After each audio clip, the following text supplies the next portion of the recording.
A new EP titled Black History Always, Music for the Movement, is exploring protest music in America while celebrating Black beauty and providing messages of hope. It is the second music installment in an initiative by the Undefeated featuring 4 songs and a spoken word piece by Infinity Song. The pieces are also reimagining 3 historically significant songs, including Harold and Melvin and the Blue Notes' Wake Up Everybody and Chaka Khan's I'm Every Woman. I love that song. Each track has its own original artwork made by Black artists to help bring the project together. Momo Boyd with Infinity Song joins us now to discuss the project. Momo, thanks so much for being with us. So this is a volume. This is volume 2, rather, of Music for a Movement. For those that are just discovering this body of work for the first time, break it down for us. What is the significance of this project? This project, I think, is really significant because it is, in a way, reintroducing protest music. I listened to a lot of music from the 70s and from the 60s, and I know it was such a huge movement. You know, a lot of Black artists in that time, they would create music that spoke to Black people and uplifted them and aided in protest. And, you know, there has been a little bit of a dip in that. And so around last year when the protests were really starting to kick back up around the George Floyd killing, a lot of people were really trying to search for music that could uplift them and give them that positive message. And so it kind of created a need for that, and it became a necessity. And so I think that this project that I was able to be a part of with my brothers and sisters, this is an answer to that. You know, when you look at sort of a timeline, and I'm certainly not a historian the way Vlad is, but it's sort of a timeline of protest in this country and the way music and song has always accompanied different moments. And sometimes it's a matter of like a hymn in church, and sometimes it's pop music. Sometimes people don't even realize they're listening to a protest song because they just like, you know, the bass line so much. I'm wondering kind of where you see this project fitting into this timeline, considering what we have all witnessed over the past year, the protests during the summertime, the renewed support for Black Lives Matter, something that we didn't see when BLM first started. Now we're seeing it almost, support for it almost become mainstream now. Where do you see this project sort of fitting in this whole narrative? Well, I think that it's always up to the people. Like, we as artists can always try to be of service and to give the people what we hope that they need or what we think that they need.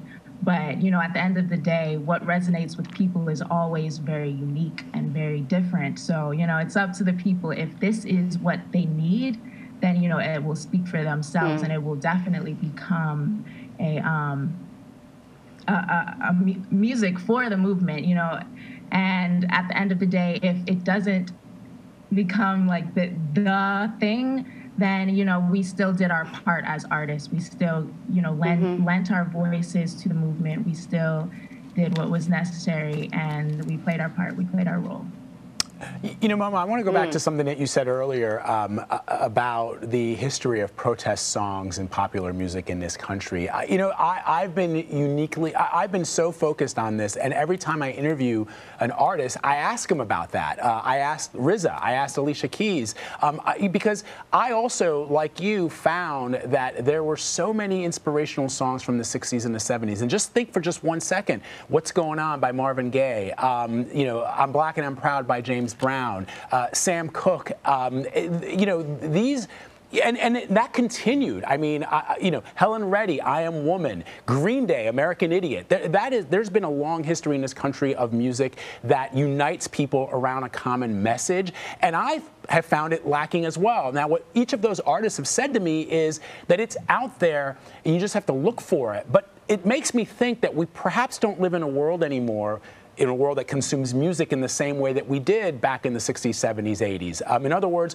when was the last time that there was one song the entire country is grooving and jamming to? Everybody is getting their music from different sources, and it's a good thing for the artists because they have a direct conduit to the consumers, but I wonder if it loses the power of having a singular song defining a moment, a singular song defining BLM or the COVID pandemic. Yeah, it's definitely shifted since the 60s and the 70s. It's not as concentrated. It's not one song. I do think that there is a beauty to that for sure from within the music industry. It gives lesser artists or younger artists or newer artists a better and more equal opportunity. In some cases, you don't have to have a label. You can do things independently.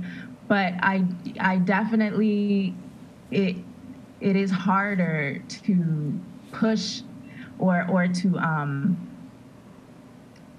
consolidate a movement within a song or have a song represent a time period now because of that. And also because of the way that the music is set up now, the system is set up now, it kind of does lessen a lot of people's desire to create music that is uplifting in that way or speaking on these topics, because a lot of people, the way that the internet is set up, people's attention spans are very, very low sometimes. So it's harder to sing songs that have messages or to sing songs that are very message driven when there's such an abundance of different types of music that people can easily choose over that. Because at the end of the day, people want to dance. And so do I. People want to feel good. People want to feel that like nobody wants to think about their problems all the time. So if sometimes if there's a choice, they'll go with the song that's not as message driven, which is, their choice. But yeah, definitely. I think the way.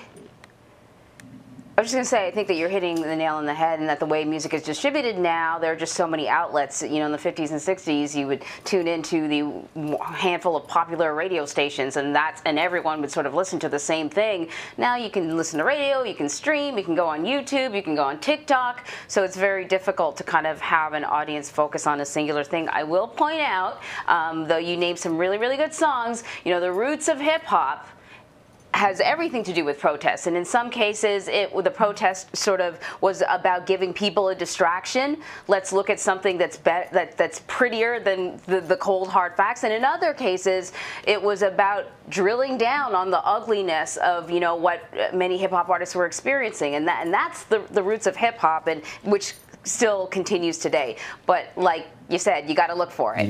But I will point out, your EP comes out tomorrow. There's also a spoken word piece. Before we let you go, can you recite Undefeated for us? Yes, I absolutely can. Here it is. There is always a story, and there is always a storyteller, one who must make a choice, whether to tell the tale with truth as his only objective, or to inject falsities and withhold knowledge for personal motives. For lifetimes, we've been force-fed false stories of our identities by storytellers who seek to see us divided, discouraged, and defeated utterly. They told lies and formed stereotypes as they predetermined and formulated the paths of our lives, cast us into roles we never sought to audition for. We were roped into realities that were planned long before our thoughts were ever formed, a red line drawn boldly around the perimeters they intended for us to go. And no further than that red line should we have ever known.